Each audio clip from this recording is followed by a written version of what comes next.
Has anything changed, by the way, with the NAR changes? Nothing. Now we've actually got to the part where something's actually changed a smidge, not that much. You actually had a story, Amy. You were on an appointment recently. Share it with us. He said, how much is really changing, or is it just a bunch of bullshit? And I was like, oh, that's very interesting. We'll talk about that. That's a wonderful example. Not verbally vomit and pontificate. It's a really good question. We'll be, we've been getting it from sellers just like you. I'm making a note here. I'll be sure to review it with you when we get together. Is there anything else you want me to focus on? And really, the paperwork spells it out so easily. Correct. It makes it so easy to know. With the industry leader EXP, by the way, the paperwork is very, very clear, okay? Because we have led the industry with the paperwork, and I'm going to show you an example of that in a minute. So he asked you about it. Then when you were on the presentation, I'm sure you went through this, and then it came to that. We got to this point where he said, hey, do I have to offer commission? Like, what's the deal?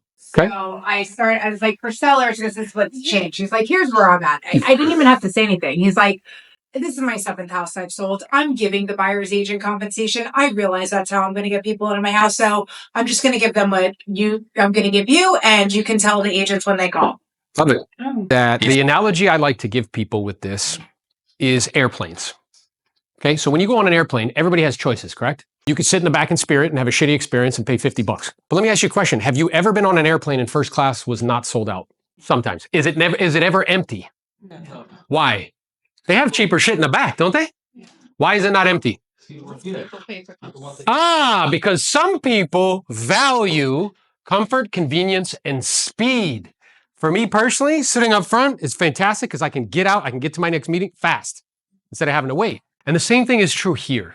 In what industry is it possible for somebody brand new to make the same amount of money as a seasoned veteran? None. Can a brand new doctor make the same amount of money as somebody who's doing it for 20 years? Can a brand new surgeon make the same amount of money as somebody who's doing it for 20 years? I need you to understand the way that our compensation was set up in the past. That is exactly what happened. A brand new spanking agent who doesn't know shit would make the same amount of money as me that has sold 2,000 homes in their career. Do you understand? So, and now we're just dealing with that. So the conversation has stayed the same except this detour, which we'll go over. On the listing side, the way we document the conversation is what's changed. The documentation of the forms, because what's essentially happened is there's no longer broker to broker compensation. It's seller to broker and buyer to broker. They did that intentionally and purposely because there'll be more negotiating. It's also market driven, right? So in a market, let me ask you a question. If you were a seller and you had 16 offers on the table, you're going to counter back price terms and 100%, you fucking will. 100%. And that's just, they want that. Truthfully. Now, I also sold real estate in 2008 and 9. Builders were offering out 6, 7, 8, 9, 10% commissions just to bring buyers. Because the demand was so low and the inventory was so high. So that's okay. We just got to function within that system. So we get to this point, they say, hey, I don't know if I have to, do I have to offer any commission? Like, what's the deal? Instead of verbally vomiting, ask what have you been hearing? That's a really good question. I know it's difficult to make sense of everything. What have you been hearing, David? Why? I want to gauge where they're at. What are they even thinking? And I'm like, well, is it true? Do I have to offer out something? It's like, well, the truth is you never had to offer out something. So what we'll do is first we'll go over how compensation is a tool that we use to market the property. Then we'll go over the 3 different options that you have at your disposal. And whatever you decide, I'll support you. Fair enough? So the compensation on the listing side is blank, whatever it is your compensation is. 2.5%, 3%, whatever it is you want to charge, right? All commissions are? Yes, they are. So now we're talking about if it makes sense to compensate a buyer's agent, and if so, by how much, and how to go about doing it, right? So the first thing we want to do is illustrate that it's a tool that we use to market the property. So let me explain to you what I mean. Let's imagine for a moment that you're a buyer in today's market. There are 10 properties available for sale within 5 miles of where we're sitting right now, which is where you want to be. 7 of them are offering to compensate your agent fully. The rest are offering nothing. Which properties would you instruct your agent to show you and sell you first? Now, here's the important part. Why is that? Because then I don't have to come up with it. Okay, and don't you think most buyers would feel pretty similar to you? And they're going to be like, well, yeah, okay. So just by you saying that demonstrates that you recognize that the professional fee is in fact a tool that we use to market the property. Does that make sense? So we've established that. Now we can have a conversation about what your options are. Okay, the first option is we don't advertise, when they call us and reach out to us, because now agents are calling us. What we're seeing real time is they're calling us all the time on listings to ask about compensation. Look at all the heads nodding who have listings. I have a couple options that I can tell them.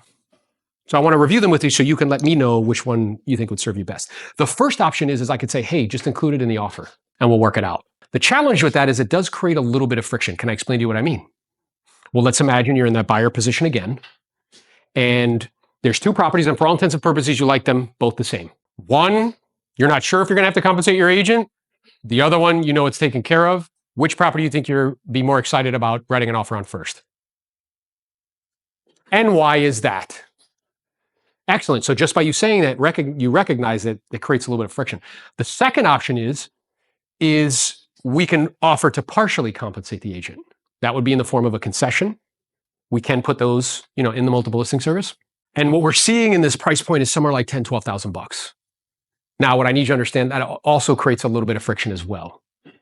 Because if we go back to that other example, let's say there's two properties, one offered a partial, one full, you like them both the same. Which one do you think you write an offer on first? Okay.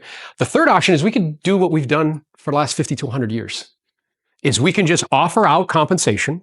You give me permission to tell agents when they call exactly what we're going to offer out. That will reduce the friction the most, which will lead to you getting the most amount of money in the least amount of time. So either one of those options are okay. My question is based on what you're looking to accomplish and why and the time frame you'd like to make this happen in, which one do you think would serve you best? And then, yes, shut up.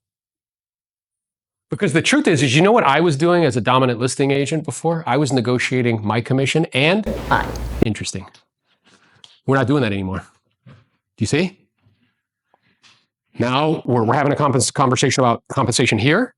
And then here's what the pros and cons of offering compensation out, the benefits, and whatever you decide to do, I'll support you 100%. And then really being unattached to the outcome. Whatever they decide is perfectly fine. Now, if they decide to offer out, to not advertise what they're offering out or just include it in the offer, and it hasn't sold in 3 weeks, what do you think we're going to talk about? We're going to it's going to be part of the price adjustment conversation or the alteration conversation of the listing. So I'm going to address that up front. So if they say to me, no, under no circumstances, I just want them to make an offer, I don't want to negotiate against myself. Okay. So here's my question to you is if we see together as a team that within 3 weeks to a month, we're not getting showings and we're not getting offers, at that point, would you be prepared to revisit that?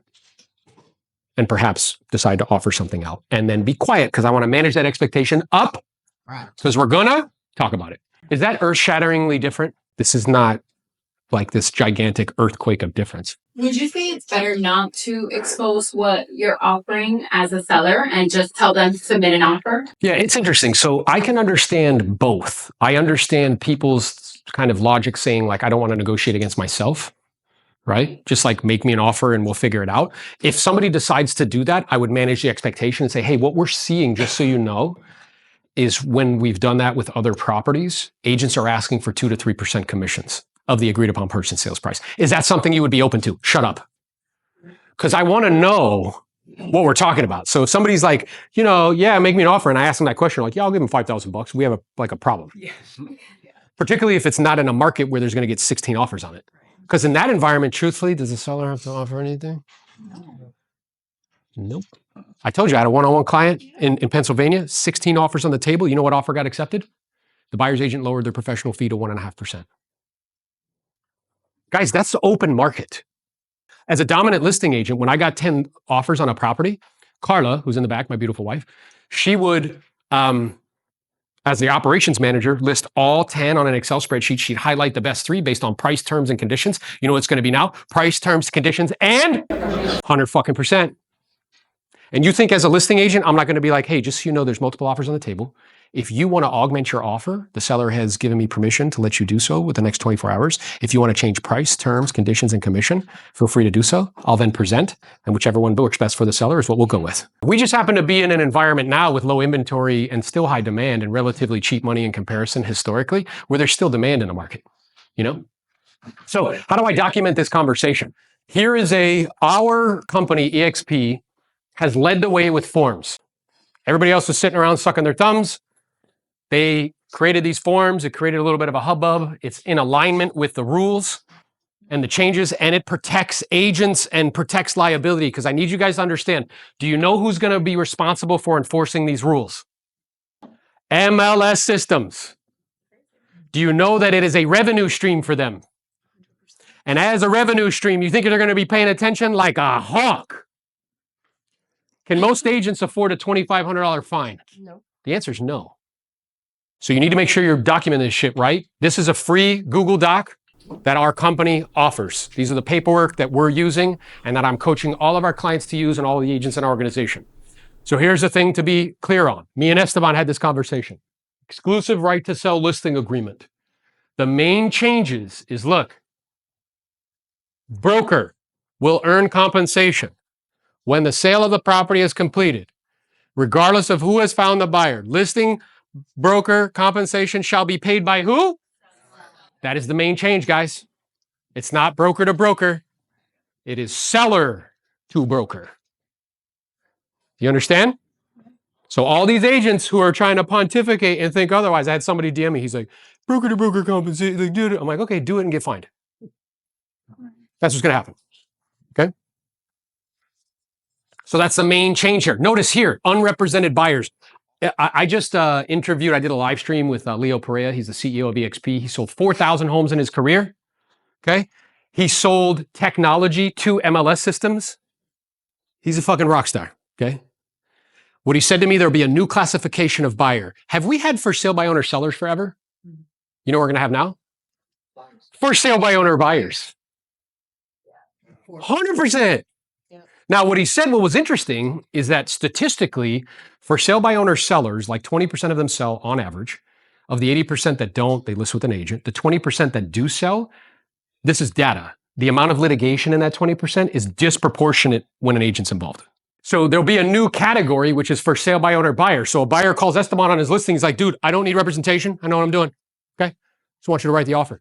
That's what this is here. Unrepresented buyers. That's why it is here.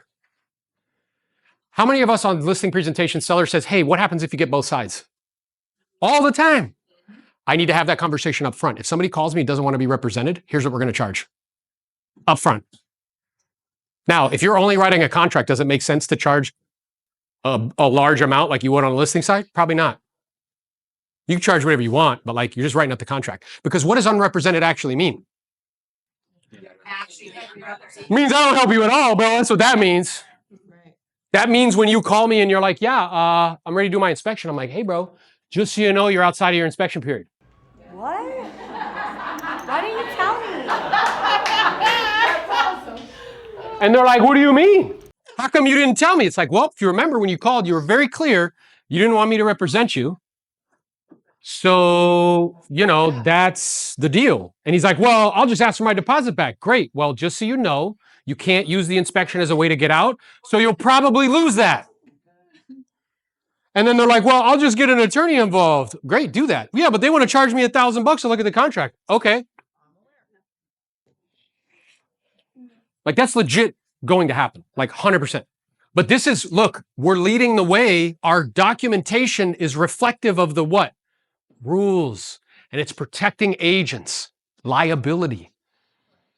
Because agents can't afford to pay the fines. The average agent in the United States makes $70,000 a year. They can't afford to pay the fine. Here's what also has changed. In here, seller concessions.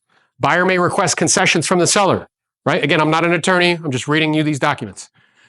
The final amount of selling concession must be determined in writing, whether in the purchase sales agreement or applicable document. All sellers' concessions are negotiable. Okay? Now, let's say we have that conversation with the seller and they're like Amy's seller did, and they're like, yo, I want to offer compensation. That's what I want to do. I need a separate form to document that. Remember, the conversation hasn't changed. How we document it has changed because the mechanism with which the money's flowing has changed. For Esteban's seller, who has decided to offer out compensation, the undersigned seller agrees to compensate a real estate brokerage company for its procurement of the buyer of any transaction between seller and buyer. Compensation shall be in U.S. currency, blah, blah, blah, blah, blah. This agreement shall act as escrow instructions, da, da, da, da, da. So where's the compensation going from? Seller, not broker. You see? I'm just documenting it differently. That's all. And look here, it's either a percentage or an amount. And they sign. Guys, this is the 1% that's actually changed. That's it. The conversation hasn't changed. The way we're presenting hasn't changed. Notice we took a little detour to talk about, the benefits and pros and cons of compensation. The real thing that's changed is how we document it. Does this make sense to everybody? Yes. I'm sorry, does this make sense to everybody? Yes. All right, stay with me. Is everybody clear on the fact that, well, let me ask you this. What has actually changed? What mechanism has changed? This is where I would give out stars. What mechanism has changed? Transfer money. The way we transfer money, right? So for Evelyn's title company, the way she transfers money legally has changed. She cannot transfer money from broker to broker. She's transferring money from sellers and buyers to brokers. That's the main thing that's changed. Has 99% of listing presentation changed? No. No. Do I have to take a little detour to explain compensation? 5 minutes. I take I-95 instead of the turnpike. Make sense? And then it's critical that you guys use these forms. Okay. This will give you script ideas. What we did is I did a live with my mentor, Neil Weichel. He does $5 million a year in sales. And he was walking through, when he talks to buyers, when he talks to sellers, how he's having those conversations. So we're giving you those scripts for free. What's going on, Hosey? Yo, bro, you're looking a little slims, bro. You've been fasting, and I didn't eat all that. I'm just saying you look like a little slimmy. You know what I mean?